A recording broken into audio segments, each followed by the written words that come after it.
Vexlar Quib stared at his assignment notification with all three of his eyes, the middle one twitching in annoyance. Another routine human behavioral prediction index. This was the fourth one this cycle, and he was beginning to think his superior, Lieutenant Morka, was punishing him for something. Computer, display parameters for HBP 2387. Vexlar sighed, his tentacles sliding across the control panel with practiced efficiency. Parameters displayed. The ship's AI responded in its characteristically monotone voice. Subject, humans of Earth. Objective, update behavioral prediction models. Duration, 1 standard cycle. Importance, minimal. Minimal importance. Of course, the Galactic Observation Corps had better things to do than continuously monitor the actions of bipedal mammals who still thought faster than light travel was theoretical physics. Humans were simple creatures with simple patterns. Wake up, consume nutrients, engage in meaningless labor, consume entertainment, sleep. Repeat until death. Boring. The computer, download all previous human behavioral prediction indices, Vexlar commanded, leaning back in his hover chair. I'll just copy the last report, change a few data points, and call it a day. No one reads these things anyway. Negative. Lieutenant Morka has flagged this assignment as requiring new observational data. Previous reports deemed insufficient. Vexlar's skin shifted from its normal cool blue to an irritated purple. Insufficient. I ran the numbers myself last time. Humans are 94.3% predictable with a margin of error of only 5.7%. Lieutenant Morka notes, recent anomalies in human behavior have been observed. Conventional models failing at increasing rates. New data required. Fine, Vexlar muttered, pulling up the navigation controls. Set course for Earth orbit. Standard observation protocols, and send my formal protest to Lieutenant Morka. This is a waste of time. As his ship hummed to life, preparing for the jump to Earth's solar system, Vexlar couldn't help but feel this was going to be the most boring assignment of his career. Humans were the most predictable species in the galaxy. Everyone knew that. Everyone, it turned out, was wrong. Vexlar's ship wasn't supposed to actually land on Earth. That would violate at least 17 Galactic Observation Corps protocols. The plan was simple. Orbit the planet, gather data remotely, apply it to the existing models, file the report, and get back to assignments worthy of his considerable scientific talents. But when the primary navigation system started flashing red and the backup system started smoking, Vexlar realized he might have skipped one too many maintenance cycles. Computer, emergency landing protocols. He shouted as the ship entered Earth's atmosphere at a distinctly non-regulation angle. Emergency landing protocols engaged, selecting optimal landing zone with minimal indigenous observation. The ship's definition of minimal indigenous observation turned out to be the backyard of one Dave Thornton, a middle-aged human who was grilling hamburgers when a small alien spacecraft crashed into his prized rosebushes. Vexlar, dizzy and disoriented from the crash, engaged his personal cloaking device before stumbling out of the smoking wreckage. The device promptly malfunctioned, flickering between invisibility and a very visible, very alien bluish form. Hello there, Dave said, spatula still in hand. Your ship just killed my rosebushes. Vexlar froze. This wasn't supposed to happen. First contact protocol demanded immediate memory wiping and retreat. But his equipment was damaged, and this human had just witnessed his arrival. Worse, the human seemed. Calm? That wasn't in any of the models. Humans were supposed to either run screaming or attempt to capture him for dissection. You're not afraid? Vexlar asked, his universal translator thankfully still functioning. Dave shrugged. Honestly, after the week I've had at work, an alien in my backyard is only like the third weirdest thing to happen. You want a burger? They're almost done. Vexlar blinked all three eyes in succession. A burger? You're offering me food? I just crashed into your plant life. They were my ex-wife's roses. I've been meaning to dig them up anyway. Dave flipped one of the meat patties. So, you're an alien? Cool. From around here or further out? I am Vexlar Quib, junior analyst of the Galactic Observation Corps, and I am here to observe human behavioral patterns for the quarterly prediction index. Vexlar found himself explaining, still stunned by the human's nonchalance. This wasn't following any standard contact scenario. Sounds boring, Dave said, placing a burger on a bun. Prediction index, huh? How's that working out for you? He nodded toward the smoking ship. Our models are 94.3% accurate, Vexlar said defensively. And they clearly state that you should be either running away or attempting to communicate with your government about my existence. Dave laughed. Yeah, well, I stopped doing what people expect about 20 years ago. Turns out it's way more fun this way. He held out the plate with the burger. Seriously, want one? I make a mean burger. Secret ingredient is Worcestershire sauce. Vexlar's scientific curiosity overpowered his training. He cautiously accepted the burger, scanned it with his wrist device, and confirmed it was non-toxic to his species. He took a small bite. This is actually quite satisfactory, he admitted. See? Life's full of surprises. Dave took a bite of his own burger. So, your ship looks pretty banged up. It's gonna take you a while to fix it. I estimate 3 Earth days for repairs, Vexlar said, already calculating how this would affect his report timeline. Well, you can't just hang out in my backyard. The highway would have a fit. Tell you what, I've got 2 weeks of vacation saved up. How about I help you with your human behavior study thing? Show you the real Earth, not just the boring statistical stuff. That would violate several protocols, Vexlar said automatically. But it would give you way better data, right? I mean, your 94 whatever % clearly missed the mark on how I'd react to an alien. Vexlar couldn't argue with that logic, and Lieutenant Morker did want new observational data. I accept your proposal, Dave Thornton, he said finally. Where do you suggest we begin this observational journey? Dave grinned, a look that Vexlar would soon learn meant trouble was brewing. Ever been on a road trip? Lieutenant Morker is going to demote me to asteroid sanitation duty, Vexlar muttered as Dave's ancient Subaru Outback bounced along Interstate 80. Traveling with a human subject violates at least 27 different protocols. You said that already, Dave replied cheerfully, one hand on the steering wheel, the other holding a massive cup of something called a Slurpee that was changing his tongue an alarming shade of blue. Loosen up. Vex. This is research. Do not call me Vex, Vexlar insisted, adjusting his human disguise. The holographic projection made him appear as a thin, pale man with large glasses and a tweed jacket, his idea of what an Earth scientist might look like, based entirely on old television signals the Corps had intercepted. And research requires controlled environments and methodical documentation, not whatever this is. This, Dave announced proudly, is authentic human behavior, way better than watching us from space like some creepy cosmic peeping Tom. The communicator on Vexlar's wrist crackled to life. Analyst Quib, boomed Lieutenant Morker's voice, making both Vexlar and Dave jump. Explain your current situation. Lieutenant. Vexlar tried to sound confident. I'm engaging in deep cover observational research. The ship required minor repairs, and I've integrated with a human subject to gather unprecedented behavioral data. There was a long pause. Your ship's tracking beacon shows you moving at high velocity across the North American continent. Road trip. Dave shouted helpfully before Vexlar could mute the communicator.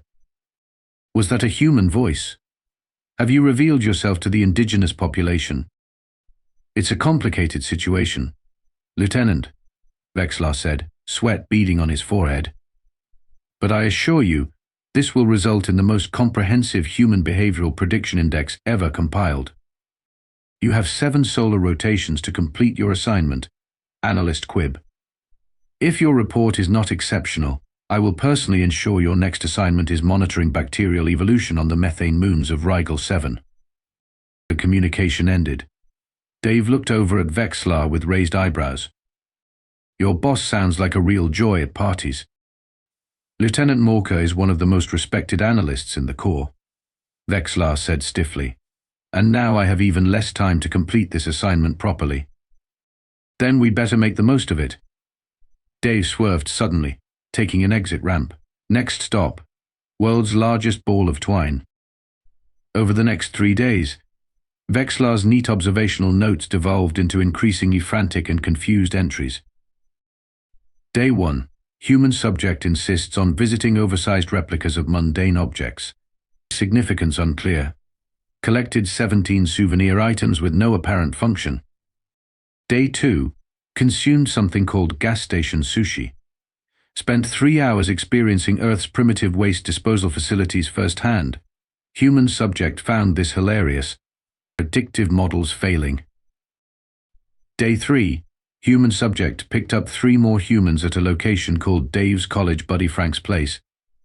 They call themselves Frank, Joaquin, and Megan. All exhibit distinctly different behavioral patterns despite similar environmental stimuli. Frank insists on pranking other travelers. Joaquin documents everything on a device called an Instagram. Megan has asked 17 questions about alien reproductive biology, beginning to question Cork's assessment of humans as simple organisms. By the time they crossed into Nevada, Vexlar had abandoned his organized research methodology entirely and was simply trying to keep up with the chaos. His prediction algorithms had failed so spectacularly that he'd shut down the system to prevent further damage. "I don't understand," he complained as they sped toward Las Vegas. 4 humans in the same vehicle, presented with identical stimuli, yet each of you responds differently.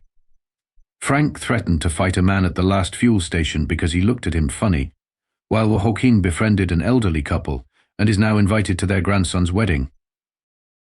"That's because humans are walking contradictions, Vex," Megan explained, patting his arm sympathetically. "It's our whole thing."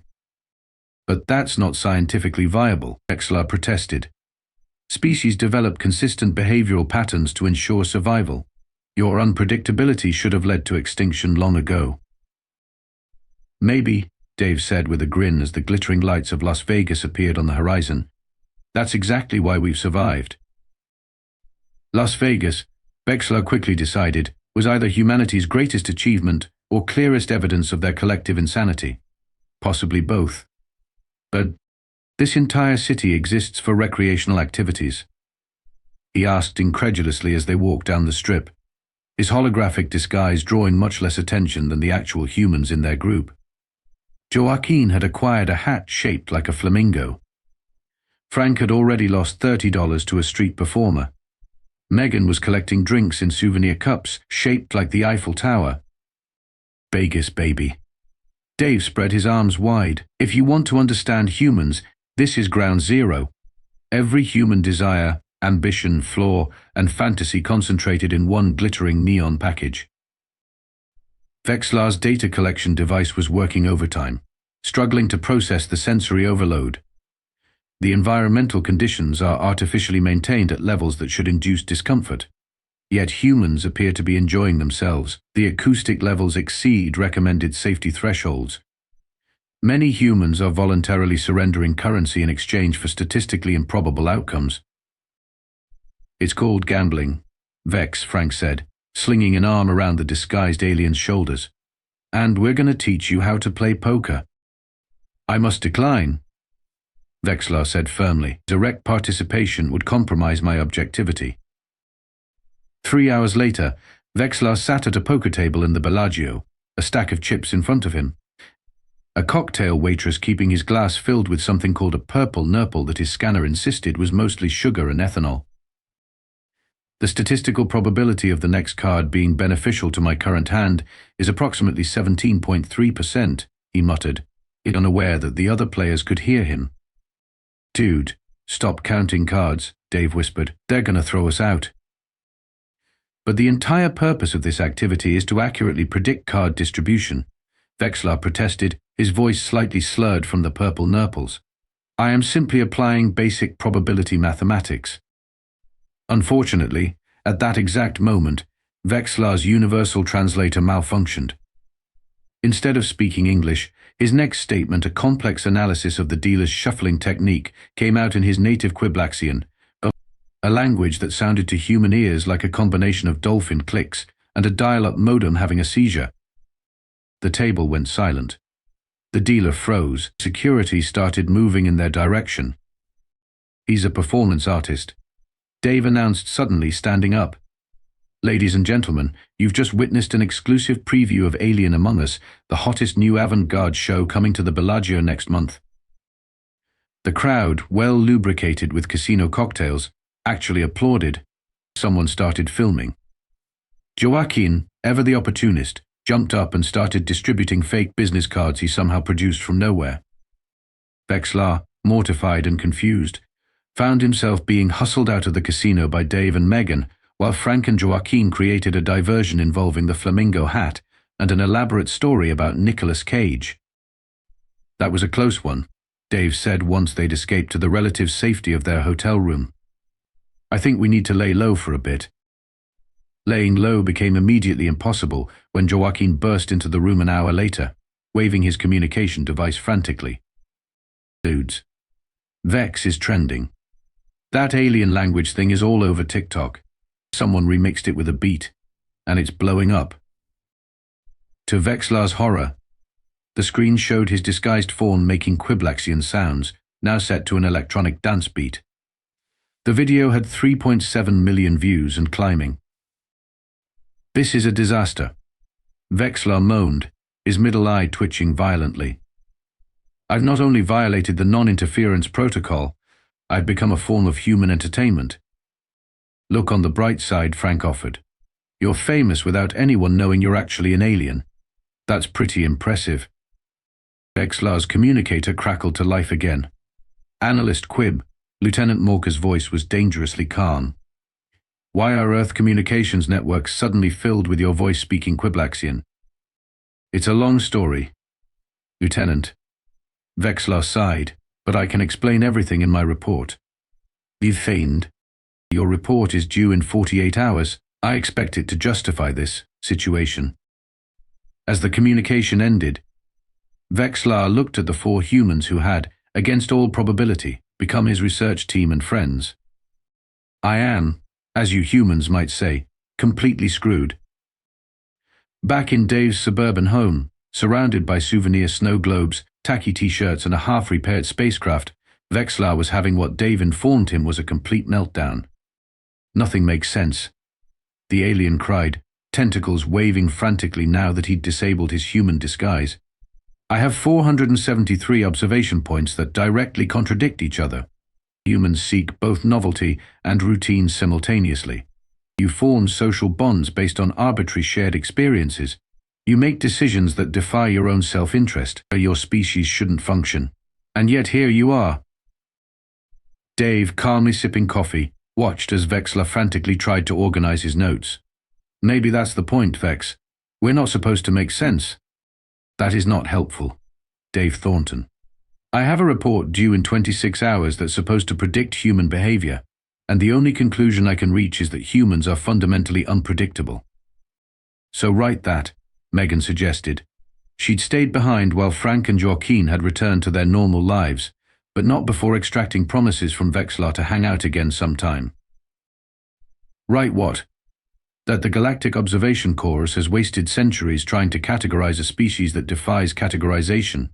That our entire methodological approach is flawed. That would be admitting failure." "Or," Dave said, leaning forward, "it would be making a breakthrough discovery." Vexlar's middle eye blinked slowly. "Explain." "Look, from what you've told us, your people have been trying to fit humans into your existing models. But what if we're a new category altogether? What if unpredictability itself is our defining characteristic?" "That's not how species classification works," Vexlar muttered, but his tentacles had stopped their frantic waving. "Maybe not for the rest of the galaxy," Megan added, "but humans evolved on a planet where conditions changed constantly. We had to adapt quickly, think differently, expect the unexpected. Being unpredictable became our superpower." "A superpower," Vexlar repeated slowly, "an evolutionary advantage, not a flaw in the model." "Exactly." Dave clapped his hands. "Write that report. Tell them humans aren't broken." "The model is." Vexlar's communicator beeped again. "Analyst Quib. Report status." "In progress, Lieutenant," Vexlar replied, a new determination in his voice, and it will indeed be exceptional. It better be. Your viral fame has reached the attention of the Galactic Council itself. You will present your findings directly to them upon your return. As the communication ended, Vexlar felt a strange sensation. According to his research, humans would identify it as a combination of terror and exhilaration. I'm going to need more coffee, he said. The Galactic Council chamber was intimidatingly vast, with representatives from over 3,000 advanced civilizations gathered to hear what had been billed as a revolutionary new understanding of human behavioral patterns.